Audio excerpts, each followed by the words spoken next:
Friends, it's Apostle David, and I'm so glad you're with me. Today, we tackle a difficult subject.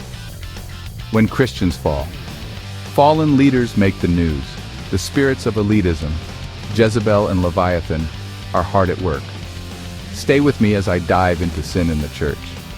This might sound heavy, but hear me, God's grace is always bigger than any mistake.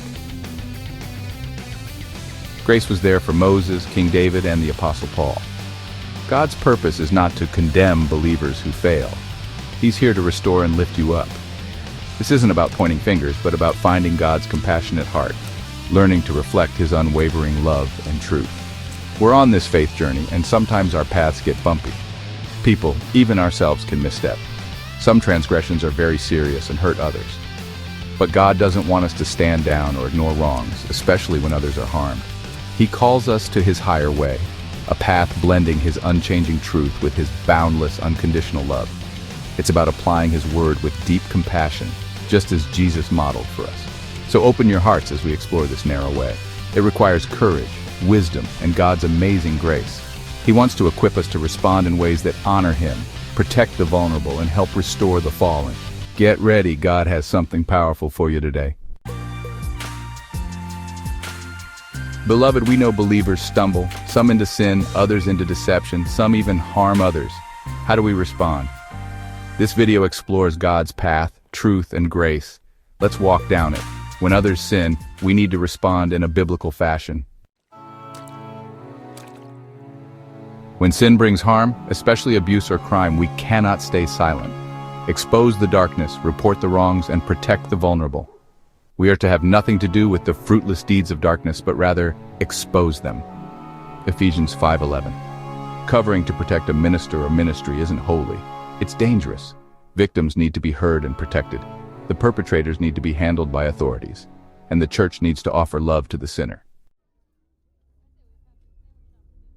Friends, not all who fall are predators. Some are just human, needing grace. If repentance is there, don't cancel the relationship. Restore it gently, but watch yourself. Galatians 6:1. Let's know the difference between a predator and a prodigal. When failure is not in our church home, it can be best to leave it alone. Spreading gossip, as much as it hurts the church, may have no purpose. There is danger of discernment without love. These are the ones who wrongfully repeat hearsay and gossip. They take moral high ground outside of relationship. True discernment isn't just spotting error, it's speaking truth in love.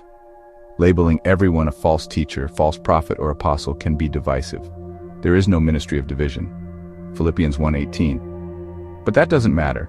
Whether their motives are false or genuine, the message about Christ is being preached either way, so I rejoice. And I will continue to rejoice. If you are truly discerning, then correct with humility, not with online hostility. Knowledge puffs up, but love builds up. 1 Corinthians 8:1. Humility is the key. The balance, truth and grace. Jesus showed perfect balance. Neither do I condemn you, go and sin no more. Grace and truth. Justice needs mercy, grace needs truth. Seek that cross-shaped balance. I would like to speak to the ones who feel it is their job to point out the error in other ministries simply because they disagree with doctrine. There is no ministry of division. Stiff-necked, hypocritical, and demeaning rhetoric that harms the church is sin. Jesus said, "Neither do I condemn you, go and sin no more." John 8:11. That's grace and truth. Justice without mercy is legalism. Grace without truth is lawlessness. Just because you don't believe what is plainly in the scriptures does not give you the right to falsely accuse ministers you do not know. Your view of eschatology, spiritual gifts, deliverance, and the fivefold ministry, regardless of your level of education, does not make you right. Here is a quick guide to responding biblically to fallen ministers and ministries. For ongoing abuse, expose and report. Ephesians 5:11. For repentant believers, restore them gently. Galatians 6:1. For doctrine error, correct in love. 2 Timothy 2:24. For gossip, rebuke pride. Proverbs 6:16. Know your spirit's source, friends. If we believe Jesus died for our sin and have faith in Him, we are on the same team. A final word, be like Jesus. Let's be like Jesus. He flipped tables and forgave sinners, confronted hypocrisy and healed the broken. Lord, make us bold enough to confront, soft enough to restore, and wise enough to know the difference. My friends, as we close, know this. God is for you. He sees your heart's desire to walk his ways, balancing truth with his amazing grace. Don't let any fall make you think God gives up. No, he's a God of restoration, of second chances, bringing beauty from ashes. He's cheering you on, wanting you to succeed in his plan for your life. I believe as you apply these principles, seeking his wisdom, new discernment and compassion will rise in you. You'll be an agent of healing, a voice for truth, a beacon of hope. God has equipped and anointed you to reflect his character, love like him, and stand firm on his word. He's preparing you for greater things through these very lessons. So go be a blessing. Walk in who God made you to be. Remember his promise, he'll never leave you.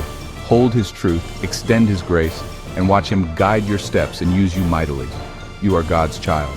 Your best days are truly ahead. Thanks for watching The Non-Prophet. Please click on the link to the next video on apprehending your call.